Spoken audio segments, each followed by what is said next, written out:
Great. Hey, everyone. I think at this point, I've hopefully met everyone.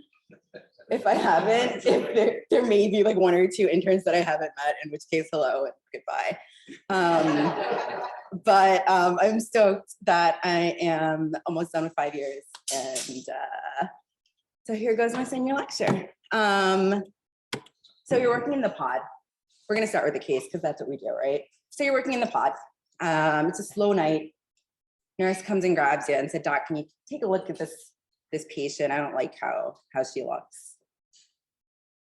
He takes you to a 20-year-old female. She's a G1P0. She's about 13 weeks gestation by LMP.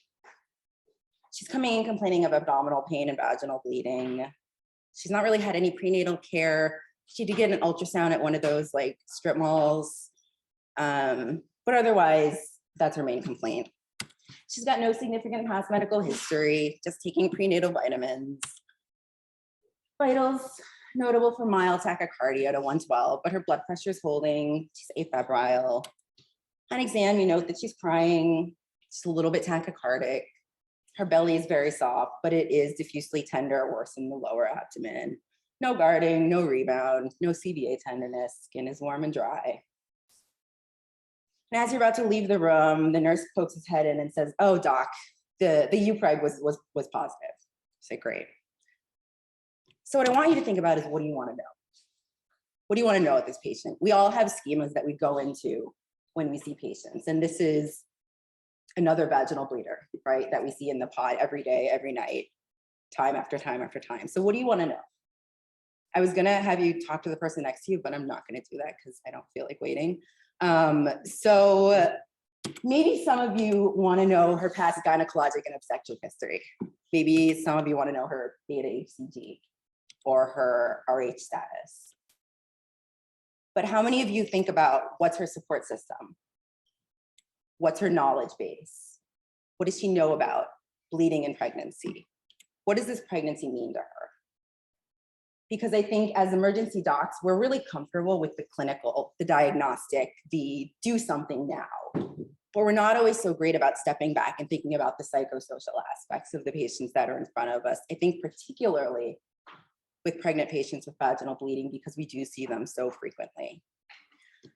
So hopefully, by the end of this lecture, I'll have convinced you to think beyond the ultrasound, beyond the RH, beyond the beta, when you see these vaginal bleeders coming in to your emergency department. I'm going to start by talking about a little bit of epidemiology, some stats, figures about early pregnancy loss, and then I'll talk a little bit about the mental health impact of early pregnancy loss, and then how we can maybe do a little bit better for our patients. I do have a couple disclaimers at the start. First, I probably will use pronouns she, her, refer to women. What I mean is any patient who's capable of pregnancy, regardless of their gender identity. My second disclaimer is that miscarriage and early pregnancy loss is kind of inherently difficult to study. You have to either capture patients early enough that there is time to lose the pregnancy, or you have to have a very strict look back criteria to examine and figure out exactly what the gestational age is. So all that to just say that some of the numbers that you'll see here, you may see other numbers if you look it up yourself. And that just speaks to the difficulty in making these measurements. I also want to get us all on the same page. So I primarily use the terms early pregnancy loss and miscarriage. These are equivalent to spontaneous abortion, which we know as the medical term. What all of these mean really is loss of a pregnancy prior to the age of viability, which unfortunately is sometimes determined legally, varies by geography, location, population, and is becoming younger and younger as we advance with our medical knowledge. It also varies by what organization you're working with. So the WHO has a different criteria than the NHS in the UK, than the American Society for Reproductive Medicine in the US. Generally, in this talk and within the US, we tend to think of it as pregnancy loss before 20 weeks gestation. That said, some of the studies that are most prominent in the literature, and even some that I have gotten some data from for this presentation, will go up to 22 or even 24 weeks. So let's start with a little bit of the numbers. Most recently, the most recent data suggests that about 11% or 1 in 10 women will experience miscarriage at some point in their life. What this equates to is about 15 to 25% of all pregnancies ending in miscarriage. Again, that's a range because of the difficulty in measuring and because of different measurement criteria. The literature, you will see some numbers that are as low as 12% and some that are as high as 30%. But I doubt that this number is a shock to most folks in this room. Like I said, we see this all the time. We've studied this, we went to medical school. But what's important to think about is that our patients didn't go to medical school, and a lot of them don't have this knowledge. They have no idea how frequent this occurs. In fact, a national survey that was performed and published in 2015 on people's understanding of miscarriage noted that over half of respondents believed that pregnancies end in miscarriage 5% or less of the time. So there's a massive gap between what's realistic and what some patients actually think. In that same study, it was noted that 22%, so almost a quarter of respondents, believed that the single most common cause of early pregnancy loss is lifestyle factors. So tobacco use, alcohol use, drug use. They thought this ahead of genetic factors, ahead of medical factors, when in reality, we know that about 60% of miscarriages occur because of a chromosomal abnormality. Most often, this is an autosomal trisomy, which tends to increase as the mother ages. And so at the population level, the biggest risk factor really is maternal age. This graph is from a Norwegian registry study looking back at about 400,000 pregnancies. And as you can see, the lowest rate of early pregnancy loss is between the ages of about 25 and 29. And once you get to about 44, the pregnancy loss increases to above 50%. But that's just one risk factor, because we know that embryology, implantation, this is a complex process. There's epigenetic factors. There's so many things that can go wrong. And so there's other things like endometrial abnormalities. You can think about paternal age as becoming recognized as a risk factor for early pregnancy loss. Prior pregnancy loss is a risk factor for future pregnancy loss. Medical comorbidities like clotting abnormalities or viral infections, or even something like race. So this is from a prospective cohort study looking at the difference in early pregnancy loss between white patients and Black patients. And what you can notice is that they both decrease over time from 6 weeks gestation up to 20 weeks gestation. But if you look right in the center, there's a line cutting the graph at 10 weeks gestation. And so what the authors did is they looked at early miscarriage up to 10 weeks and late miscarriage 10 to 20 weeks. And what they noted is that in early miscarriage, so up to 10 weeks, there's actually very similar rates of pregnancy loss among white and Black patients. But once you get to 10 weeks, after that, the hazard ratio is almost 2, with Black women having more pregnancy loss than white women. So I'm telling you all this to say that there's so many factors that our patients have absolutely no control over that contribute to early pregnancy loss. But the fact is they don't necessarily know that either, because again, they didn't go to medical school. So, going back to that national study, of the patients who had, of the respondents, who had early pregnancy loss, 38% of them thought they could have done something to prevent it, even though we know that the majority of the risk factors for early pregnancy loss are completely non-modifiable. So how does that translate into mental health? Because that's what this is a talk about. What are the maternal effects? What are the mental health effects of early pregnancy loss? Big one is grief. Grief is normal after any loss, whether it's the loss of a loved one, the loss of a pet. We grieve, we go through the bereavement process, we move forward. But something that I think sometimes we fail to recognize, because we do see these patients so frequently, is that the grief after a miscarriage can be exactly the same as the grief after the loss of a loved one. The intensity, the duration, the stages, we learn the stages of grief in Psych 101, it's exactly the same in early pregnancy loss. And the grieving process can happen and resolve, and a patient can move forward, or it can become complicated, and they can develop complicated or complex grief. Or they can develop other mental health problems such as depression, anxiety, panic disorder, post-traumatic stress disorder, obsessive compulsive disorder. In fact, a recent prospective cohort study of patients followed after their miscarriage noted that 1 month later, about 12% met criteria for moderate to severe depression, 25% met criteria for moderate to severe anxiety, and 30% met criteria for post-traumatic stress disorder. So what makes some people grieve and move forward and do okay, and others develop complex grief or depression or anxiety or post-traumatic stress? Well, there's a lot of associations in the literature. I say associations instead of causes because I think in psychological research, it can be very difficult to prove a causative effect. And some of these make complete sense, but some of them may come as a little bit of a surprise. So patients who have no living children are at higher risk for having prolonged or more intense perinatal grief. Patients who don't have partner support. I think that makes sense to most of us.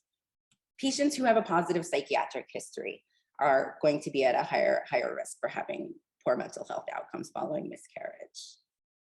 But also, patients that are racial and ethnic minority tend to have higher rates of depression, anxiety following miscarriage. This also relates to immigrant women tend to have higher rates of miscarriage than non-immigrant women. Additionally, although you might think otherwise, patients who the pregnancy was unplanned or who have ambivalence about the pregnancy, there's some data to suggest that they may actually have more complicated grieving responses and develop worse anxiety following the miscarriage. And finally, one that we can maybe act on a little bit is dissatisfaction with care. If you read through the literature about miscarriage, you will see that by and large, people are extremely dissatisfied with their medical care. A lot of this is because people come to the emergency department more often than not. And yes, there is literature to say that if people go to an early pregnancy unit or an OBGYN, they may be a little bit more satisfied, but pretty much across the board, people are pretty unhappy with how they were treated when they received their care. And so this is a point that maybe we can act on. And yes, I will admit that there probably is a dual relationship that kind of goes back and forth. And I won't say that 100% somebody who has a bad experience in the emergency department when they miscarry, that's the cause of them having, depression or anxiety down the line. But there is an association, and maybe we can do something about it.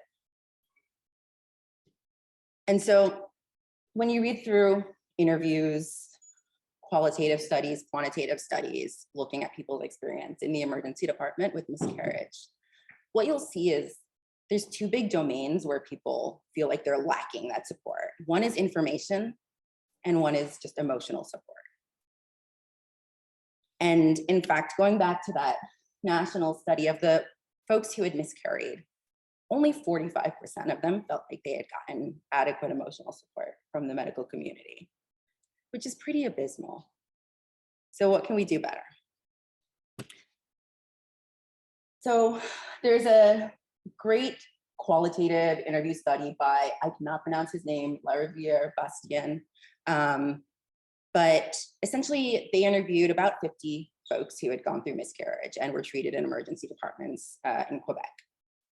And what they came up with is this model of the emergency department visit, where they were able to divide it into 3 parts and recognize what information the patients lacked and wanted during each of these parts of the visit. And so they broke it into the announcement. So the patient learning that they're having a miscarriage, the course of the miscarriage, it's pretty self-explanatory, and then the discharge. So I took this and kind of took it a step further and split it into the emotional component and the cognitive component, because I think there's two real things that we need to deal with when we have these patients to make sure that they're adequately informed. So starting at the announcement, on the emotional side, think of your spikes, that thing that we learned on how to give bad news. I think sometimes we forget that when we have patients who are pregnant with vaginal bleeding, again, because we see them so frequently. So think about the setting, think about who's in there, having privacy, think about the terminology that you're using. Most patients understand and prefer the terms miscarriage or early pregnancy loss. Spontaneous abortion can be confusing and can bring up other emotions for a lot of patients. And then finally, just be a human and display some empathy, and that can go a really long way. On the cognitive side, tell them ahead of time what the steps are. People come into the emergency department, they don't know what's next, they wait for hours and hours and hours, but these patients, they come in, we pretty much know what we're gonna need. We know we're gonna need an ultrasound, or we're gonna do it ourselves. We're gonna need some sort of test, some sort of lab tests. So just tell them up front, let them know they're gonna be there for several hours, and check in with them every once in a while to let them know what's going on. And then finally, tell them those frequency statistics. Just to, not to say, not in a way that says, this is so common, you should know that, which is something that is seen in the literature, people saying, you know, the doctor told me it was so common, I had no idea, and I felt like an idiot. Just as a way to help them to recognize that they're not abnormal or alone. So second comes the course of the miscarriage. This can be someone actively miscarrying in the emergency department, or it can be someone that's being discharged home with expectant management or with medical management. So I think the emotional side fits more for patients who are in the emergency department who may be actively miscarrying. Important things to think about, obviously pain control. Breaking that cycle of pain, feeding anxiety, feeding distress is going to be really important. Think about privacy. It's difficult. We can't always dictate where patients are roomed, but if it's a slow night and there's 2 patients in the department, maybe see if you can put them in the ISO room so they can have their own bathroom, so they don't have to use the public bathroom every 5 minutes. And if you're able to, you know, depending on protocols, let them have a support person there, a family member, a partner, a friend, to help them get through it. On the cognitive side, this is more about a patient who's being sent home with expectant management or medical management. Let them know what to expect. Let them know that it can be a really long time that the miscarriage goes on. Let them know that it can be severe pain, it can be a ton of bleeding. And finally, and I think this is the biggest one, let them know that they may see the fetus or embryo or the uterine contents. Because not knowing that ahead of time can be ridiculously distressing if you don't recognize how far along you are. And so have a conversation with them. You don't have to go into gory detail, but just let them know, given your X number of weeks, you know, I expect that you probably will see, you know, your pregnancy when it passes. If they want more information, you can give it to them. If they don't, just leave it at that, just so they have a heads up. And then finally, moving to the discharge. So on the emotional side, normalize grief response. Give them information about what emotions, even if they don't seem like they're grieving at that point, let them know that these emotions may crop up in the next days, weeks, months, and that it's completely normal. And then give them some psych resources if they're in that, if you're a little bit more concerned, if they're a little bit higher risk, or to everybody would be totally fine as well. There's always obviously like the R building. There's an all options talk line that you can look up the number online that does a lot of hotline counseling around pregnancy issues. There's the Miscarriage Association, which is actually out of the UK, but they have chats online and forums and email support that someone can do, and they don't have to be on the same time zone as the UK.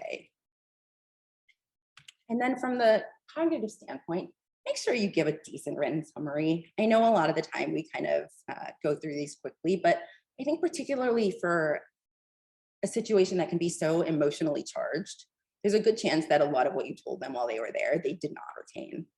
So let them know, we saw this, this is the test we did, this is what we found, so that they can look at it when they go home. Give them some educational resources.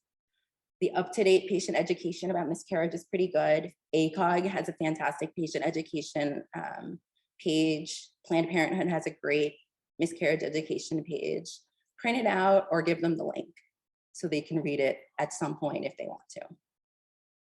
And then give them follow-up. It doesn't mean you have to make an appointment for them, but let them at least know when they should follow up, because this is something else that jumps out across interviews in the literature, is people going home and having no idea how long they're supposed to keep bleeding, and if they're supposed to come back, or if they're supposed to, you know, check in with their OBGYN, and being extremely confused and just wishing that someone just told them when they were discharged.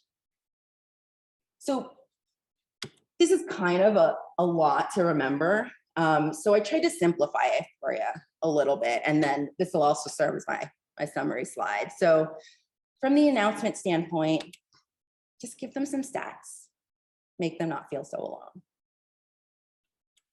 And think about your spikes mnemonic for delivering bad news. In terms of the course of the miscarriage, if they're going home, give them their expectations so they know what to expect. And if they're in the department, let them have some support, hopefully some privacy. At discharge, give them follow-up, or at least follow-up instructions. And then just give them some psych resources and normalize their emotions. Because remember, for us, this is common. We see it 15 times a shift, 15 times a night, all the time. But for them, this is a once in a lifetime.